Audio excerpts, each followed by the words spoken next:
Hey friends, back at Maddie's house. Today I'm filming my favorite bodyweight training exercises. Because of my flexibility training, I have not dabbled with weights a lot because it's a push and pull type of dynamic. I want to strengthen my legs, but I also need them to stay flexible. And with barbells and dumbbells, it's hard to get in that strength training mode and do oversplits. It's a delicate balance and it can be accomplished. I just would like to show you my favorite strength training leg exercises, even if I can get to the gym or I don't have dumbbells and barbells at home. These are very effective exercises that you can perform to increase leg strength. And especially if you're a beginner in that you don't exercise often, if you don't know what to do or how to start, this is a great way to start bodyweight wise, to get into that, to build that foundation.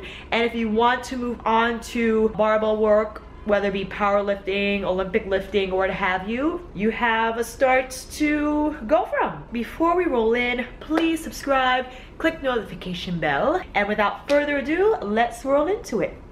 Let us begin. Basic bodyweight squat with the hands on the thighs for support, progressively bringing them in front of the chest for added weight and core stabilization, and then overhead by the ears for even more core recruitment. Eventually, yes, you'll look to go as low as you can. The lower you go, the more muscles you recruit, and yes, the harder they will work. Looking to drop your hips as low as you can while keeping the torso as high as you can. And just as we added with the beginner squat, you can lift the arms chest height and then eventually overhead by the ears, which will require a lot more core stabilization in trying to keep your spine neutral in that low squat position. To turn the squat into an explosive movement, start by bringing hands to your thighs, pressing the heels up and forward, maybe touching down in front of your feet and eventually pushing down through the floor and jumping up from it. Now let's move into some lunges. Here we go. Split stance, bringing one foot forward and the other foot back, bending both knees equally. And again, same as we did with the basic squat position, lifting arms chest high as both knees bend, then overhead by the ears. You could also add weight to any of those progressions. The second variation now is stepping in from your low lunge position, sweeping arms in front of the chest as you step back, bring them down by the hips as you step forward. And again, number 3, up overhead as you step back. If you want to add a little bit of shake blocks, add a little more of weight to the movement. Again, either sweeping them chest high or overhead, making it stationary, or making it more dynamic by stepping forward. A more advanced variation will be to step farther behind you and touching down lower by your standing foot. Notice that we're looking to keep the spine as neutral as possible, not rounding over to touch the floor, but extending back as long as we can. You could either touch down in front of you, bring the knee hip height. Oh, and this is what happens when we don't practice. Use a block to add extra height if you're looking to work on the balance variation here. Again, the toes can touch down by the standing leg as you rise up, driving down through your standing foot, or you can bring it again, hip height, pushing back to the heel, bringing it hip height, and again, touching the block as you hinge down, softening the standing knee. To turn this lunge variation into an explosive movement, start by touching down in front of you, lifting the heel as you press up to stand, eventually then turning it into the jump, rising high as you push through the floor. Now moving into lateral lunges, you can start by placing both feet on the ground, keeping them there as you bend one knee at a time, hinging your hip back and placing your hand on the thigh. This is what we're trying to avoid. You don't want to stay upright in a lateral lunge. You want to send your hips back, deepening that hip hinge, placing hands on your thighs for support if needed. To make this lateral lunge more dynamic, then you start to step out, sending hips back, but make sure the knees and toes both point the same direction, forward. If the floor is too far, you bring the floor up to you by touching down on the block. And if lifting a foot is too much, you keep the feet where they are and work on bending one knee at a time, touching the block. To turn this into an athletic drill, start by stepping side to side, still send the hips back and point the knees forward.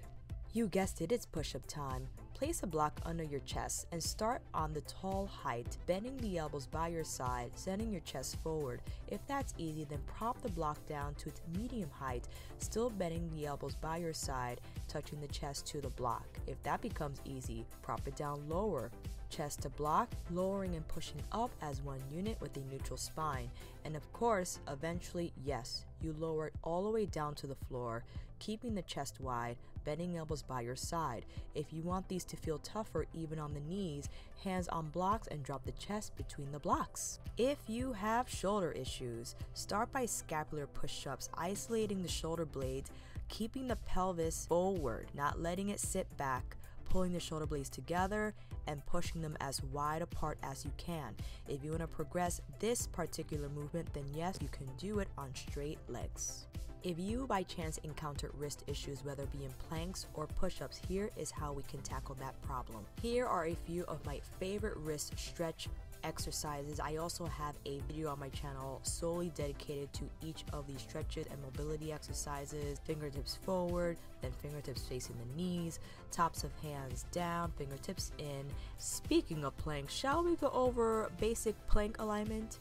I think so. Spread fingers wide, push out of those shoulders, make sure hips don't stay back but stay forward. And if you like, you progress to one leg extending behind you, then the other, perhaps eventually straightening both legs, squeezing heels together and wrapping belly tight. And Maddie here is just making sure I'm doing it correctly, of course. Another variation is to of course drop onto your elbows, same pelvic placement, but if you want to take it up a notch, climb back on the hands, pull same knee to elbow or opposite knee to elbow for more core recruitment. If you're looking to master practicing push-ups with straight legs, start with negatives, lowering down with straight legs, neutral spine, bending the knees at the bottom for support, and then eventually, if you like, you then push up with straight legs, again, neutral spine, wrapping belly tight, pushing up as one unit.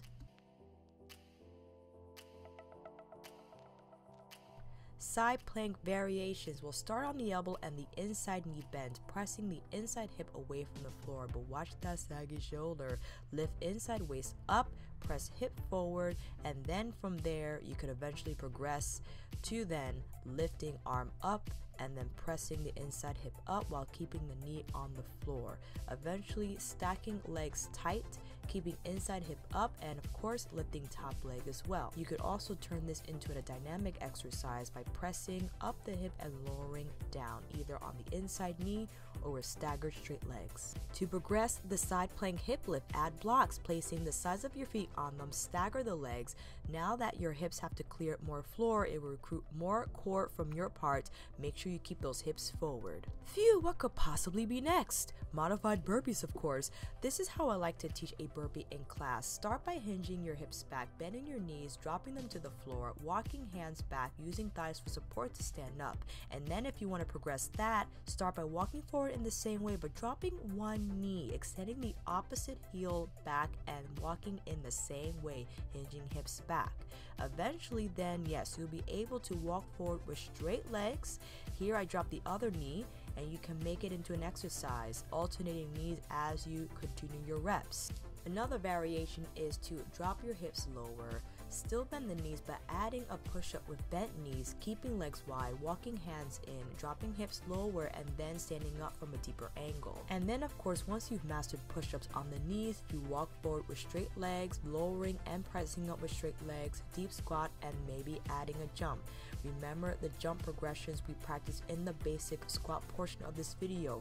Maybe you just start by lifting the heels and pressing your hips forward, and then eventually adding the jump at the top.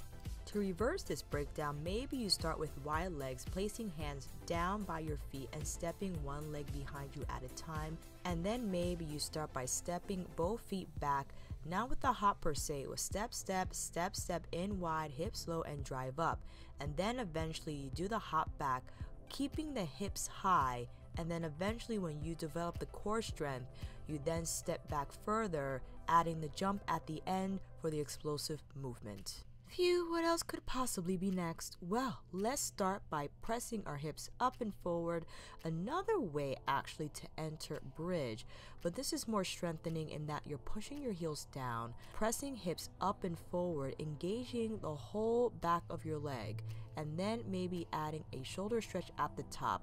And again, this is now another entry into bridge, touching your fingertips behind you. Oh, are we bringing in some props? Yes, we are! Bulgarian split squats are a great way to develop single leg strength as well as improving balance. Here, I place the top of my foot on a platform, make sure it's just at knee level, bending the front knee and dropping your hips straight down, pushing down through your standing leg to come all the way up, making sure you straighten at the top. Here is how I like to work on pistol squats. As you see, I'm terrible at getting up and have to use my hands to press my body back up, and I practice negatives by lowering with as much control as I can with the leg in front. And if lowering to the floor is not an option, then you lower to around the same height of a platform you use for your Bulgarian split squats, lowering down with the leg in front and pushing back up on one leg. And if you find that you have to lower down with one leg and put the other foot down to stand up, you can do that as well.